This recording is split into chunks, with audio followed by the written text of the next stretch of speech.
Good morning, student. Today we are going to start our new chapter of civics, struggle for equality.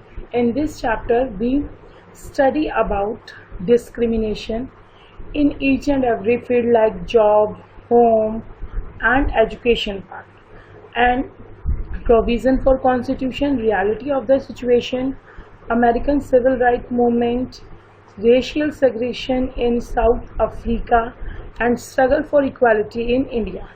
Struggle against equality या struggle for equality. First of all, we study how can one fight against inequality कि एक आदमी किस तरीके से inequality के खिलाफ लड़ सकता है. अगर आप सभी बच्चों ने कहानी सुनी होगी कि एक किसान होता है और उसका एक जो बच्चे होते हैं वो अपने बच्चों को एक लकड़ी तोड़ने के लिए देता है, तो सिंगल लकड़ी उसने दी तो उन्होंने सबने तोड़ी. लेकिन जब उसने एक बंडल ऑफ वुड का उनको दिया और उनको कहा कि इसको ब्रेक डाउन करो, तो उनसे वो नहीं हुआ.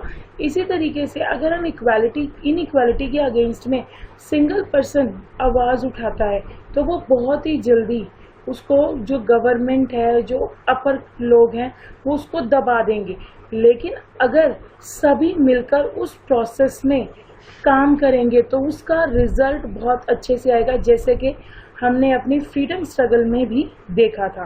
People have to come together to fight against inequality and for issue of justice.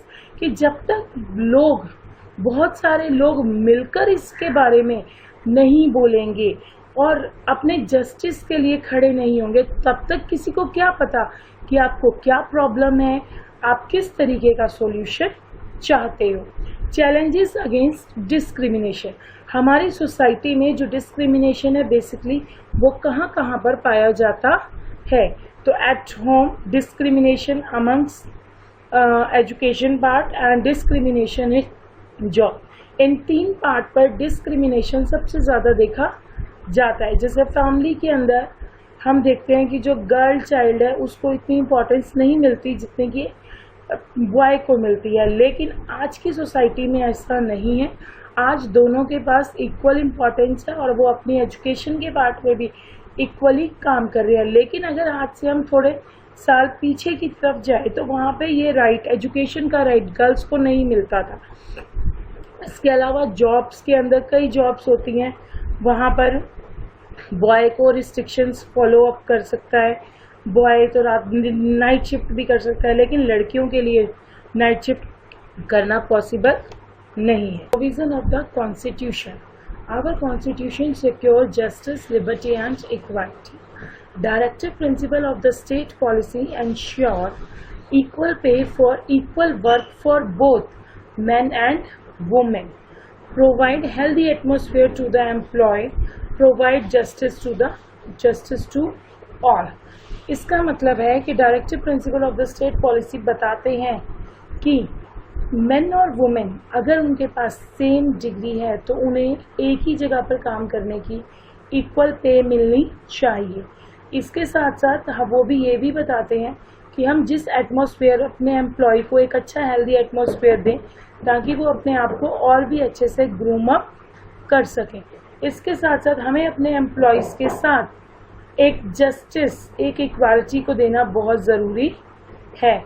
अगर वहाँ पे किसी भी तरीके की कोई प्रॉब्लम आती है तो एक दूसरे के साथ मिलकर उनको न्याय देना चाहिए.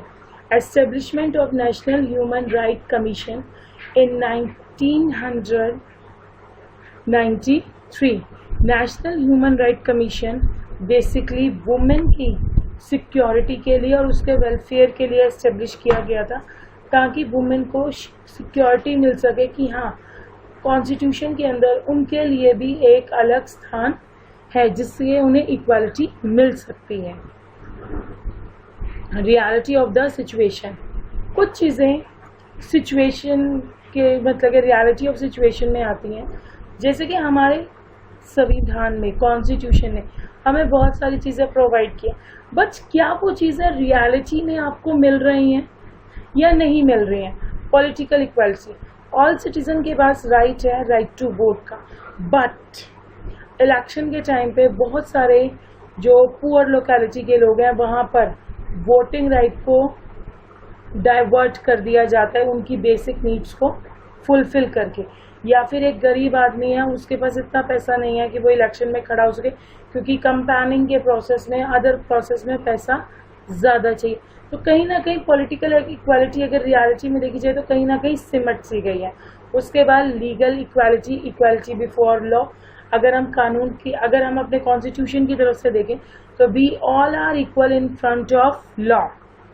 ठीक है, जज के सामने हम सभी लोग इक्वल हैं, चाहे मैन है या वुमेन है। अगर हम किसी भी तरीके का कोई गलत काम करते हैं तो हमें इक्वल ही पनिशमेंट मिलेगी।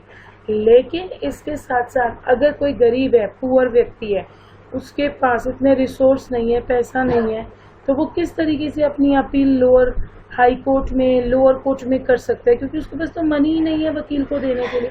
तो कहीं ना कहीं जो हमारी legal equality and civil right movement, इसके अंदर हम एक स्टोरी पढ़ेंगे रोज़ा पार्क की, जो कि एक फीमेल थी और वर्क करती थी। जब वो अपना वर्क ख़त्म कर बाय बस अपने घर आ रही थी तो इवनिंग के टाइम पे जिस बस की सीट में वो बैठी थी, वहाँ पर एक वाइट मैन, जो अमेरिकन है टिपिकल, वो आकर उसके पास खड़ा होता है और वो उसको कहते हैं कि आप यहाँ से खड़े हो जाओ, मुझे इस सीट पर बैठना है। तो उसने मना कर दिया कि सर मैं पूरा दिन काम करके आई हूँ, मैं बहुत थकी हुई हूँ, मैं आपको सीट नहीं दूंगी।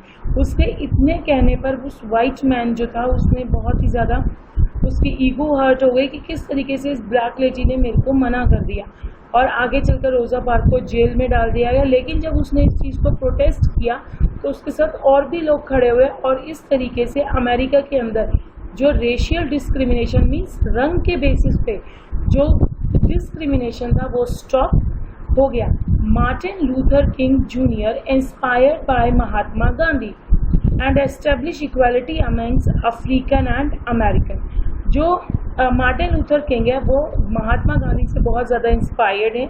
इसके साथ साथ उन्होंने अमेरिका के अंदर इक्वालिटी को एस्टेब्लिश किया अफ्रीकन एंड अमेरिकन के अंदर।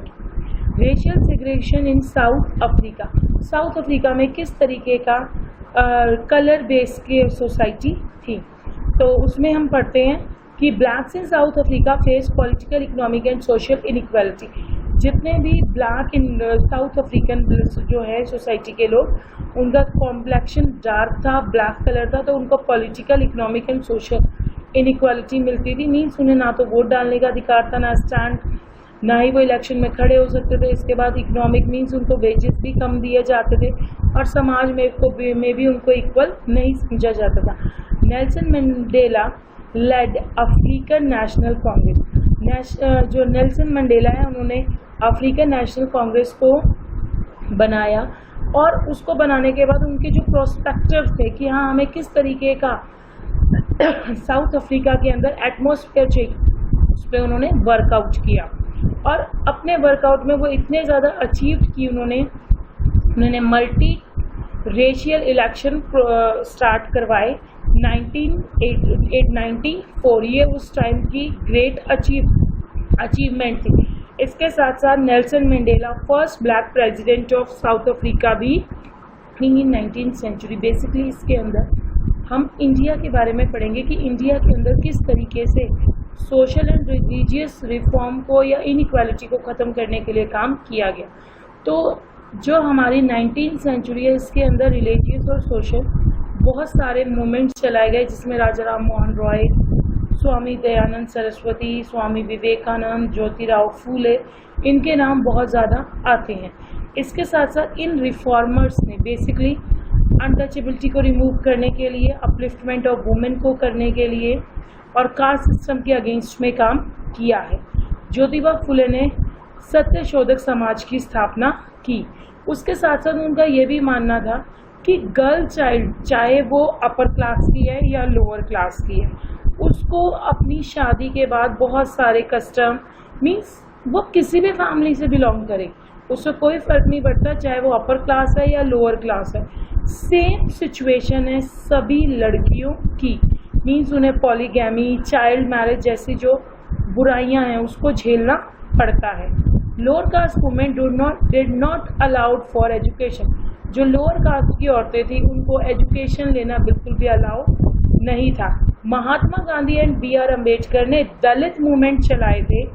जैसे कि महात्मा गांधी ने तो जितने भी हमारे लोअर कास्ट पीपल हैं उनको अनटचेबल के साथ साथ हरिजन वर्ड का means the children of God. इसी तरीके से बी आर अम्बेडकर खुद एक शेड्यूल कास्ट सोसाइटी से बिलोंग करते हैं और उन्होंने ही आगे चलकर हमारे कॉन्स्टिट्यूशन को बनाने का काम किया है और इन लोगों की अपलिफ्टमेंट के लिए उन्होंने हमारे जो कॉन्स्टिट्यूशन है उसके अंदर प्रोविज़न भी डाले हैं, जैसे कि SC एंड ST स्टूडेंट्स के लिए एजुकेशन के बारे में, उनको गवर्नमेंट जॉब दिलाने के लिए बेसिकली लोकसभा में उनके लिए सीट्स भी रिजर्व्ड हैं और वो इलेक्शन में भी खड़े हो सकते हैं। इन 1984 काशीराम फाउंडेड बहुजन समाज पार्टी। तो इस तरीके से इतने सारे लोगों के योगदान के साथ हम देखते हैं कि किस तरीके से हमारी सोसाइटी आगे रन करी और आज की सोसाइटी में इस तरीके की जो इनइक्वालिटीज़ हैं वो नहीं हैं। Thank you so much.